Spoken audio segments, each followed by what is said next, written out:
Gagawa pala ako ng tacos. Nag-isa lang ako rito ng bawang sibuyas at giniling na karne.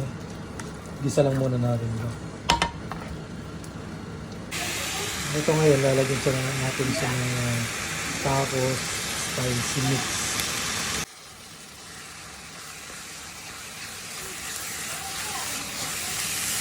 Tapos lalagyan natin siya ng chicken powder kasi chicken yung gamit natin.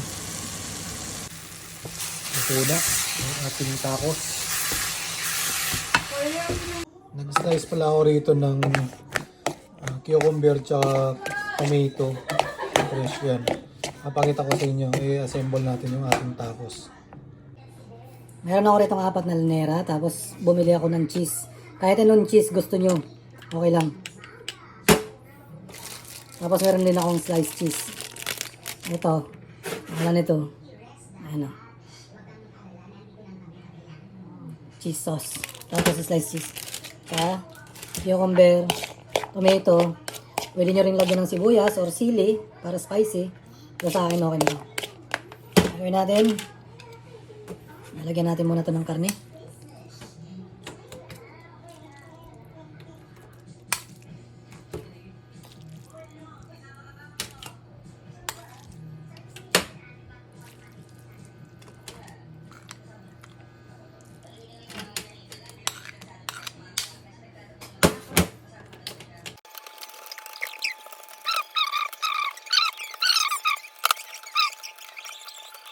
Lalagyan natin siya nito.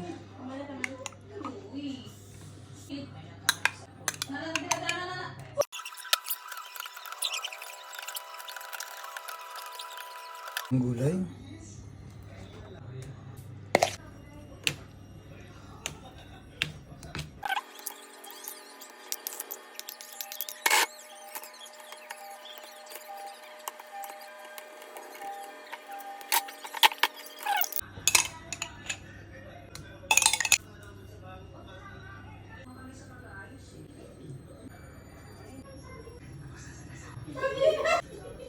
Ayan. Okay na. I-bake natin siya ng mga 2 minutes sa high temp. Bumili pa, ito pala yung gamit yung taco shells. Bumili rin ako. Kaya yan. Pag naluto na yun, na melted na yung cheese, dyan natin lalagay. Ito nga siya. Binake ko rin ito siya ng mga 3 minutes para maluto, mag-crispy. Hindi siya magiging sagi. Makunat. Okay na to. Ito. Lalo siya lalagay. Meron din taco shells na ganito yun. Ano? Pinay na mami. Ito na yung ating tacos. Baked tacos. Kaya yan na. Kain na tayo. Lagyan muna natin dito.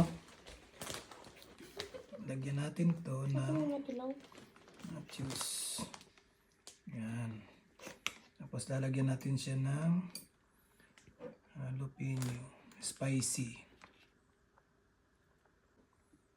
Yan. Tapos, ito na. First bite.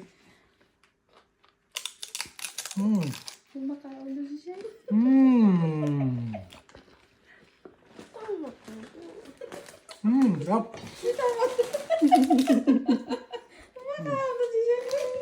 Ngayon, kung wala naman kayong taco shells, ito na ang gagawin nyo. Ayan o. Ayan. Ayan, katayin 2 piraso. Tapos i-dip na natin yan. Parang feeling ko nga, parang ayaw lang nasa. Gusto na akong dugay-dugay? Sige, sasabihin ko yung perfecto. Ay, huwag na po ma. Diba?